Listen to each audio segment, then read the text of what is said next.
I'm Linda Davis. I live in Atlanta now. I grew up in the middle of Nebraska with no other Jews, no synagogue. And we first came here in 1980 and left again and came back in 99. I look at all the volunteer work and all that I've done and all the organizations I'm involved with, and they're just such a huge part of the community. I think that the most important thing is giving back and leaving the world a better place than it was when you started. I don't think of it as a dare or as courageous. I just think of it as important, and I need to do it. I'm really thrilled that I'm in the first year of a 2-year term as chair of the Jewish Women's Fund of Atlanta. Jewish Women's Fund of Atlanta is 10 years old. We're just celebrating our 10th anniversary, and we make grants to organizations that work for social change for Jewish women and girls. And we do that locally in the community here in Atlanta. Some of the organizations we fund are national and do work around the country, and then we fund NGOs in Israel. In Atlanta, we're funding a wonderful 3-year project with JF&CS and Macomb that we're really excited about. And then what we fund in Israel is just incredibly meaningful. A group of us have gone twice to visit some of our grantee partners.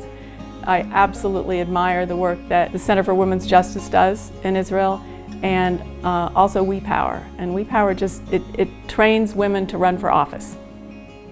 I do think there's a connecting thread between the organizations that are important to me. My work with AJC has been primarily in interreligious work, and what I'm currently involved with at the Temple is racial justice. And so that's building bridges, just like AJC is building bridges. I've also done a number of things with Camp Twin Lakes here in Atlanta, and that's another bucket of work, all very meaningful. NCJW's work to promote rights for women here in the U.S. and in Israel is important, and it resonates with me. It's similar to the work that I do with the Jewish Women's Fund of Atlanta, where we fund organizations here and in Israel that definitely promote rights for women. The people I'm closest to in my life obviously are family. My husband, we've been married 42 years almost, long time, and I've got 2 wonderful daughters, and I've got 3 adorable grandchildren. We do spend a lot of time traveling, and now that things are starting to open up again, looking forward to doing more travel. I'm humbled and honored to be recognized, especially with the other 3 women that are being honored this year as well. Shero is someone who is willing to work to set an example for others, to do work in the community, and to give back. My mom is one of my Sheroes.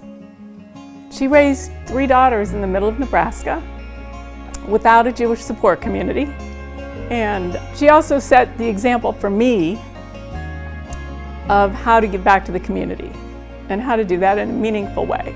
And she didn't have a way to do it in the Jewish community, but she did it in our small town, and I think that was important. And I admire her for that. And I think that drives pretty much everything I do, just leaving the world a better place. And hopefully I've done that, or I'm doing it.